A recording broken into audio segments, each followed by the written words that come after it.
भूतिया पेंडुलम। रात के ठीक 12 बज रहे थे। अंशिका अपनी दादी के पुराने घर में आई थी, जो गांव के किनारे एक सुनसान जगह पर था। दादी के गुजर जाने के बाद यह घर सालों से खाली पड़ा था।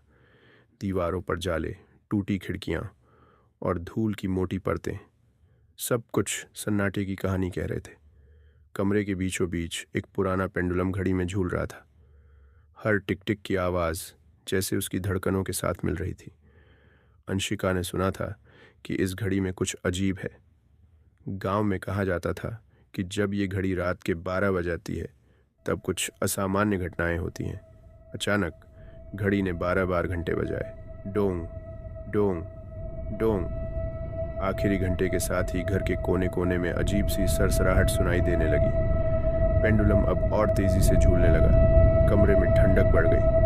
अंशिका ने देखा कि घड़ी में पेंडुलम की परछाई दीवार पर साफ दिख रही थी, लेकिन घड़ी की परछाई में कोई और भी था। एक काली आकृति।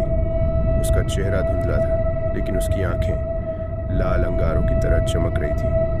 आकृति धीरे धीरे अंशिका की तरफ बढ़ने लगी। अंशिका ने दरवाजे की ओर दौड़ने की कोशिश की, लेकिन दरवाजा अपने आप ही बंद हो गया।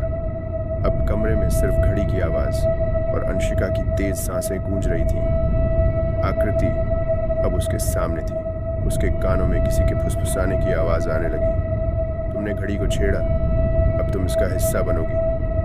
अगली सुबह गांव के लोग जब घर के पास से गुजरे तो उन्हें दरवाजा खुला मिला। अंदर घुसने पर घड़ी अभी भी चल रही थी, लेकिन उसकी सुइयां रुकी हुई थी, ठीक 12 बजे पर। और घड़ी के शीशे में अंशिका की परछाई कैद थी।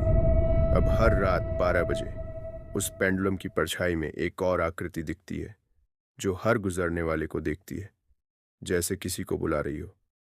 क्या अगला नंबर तुम्हारा है?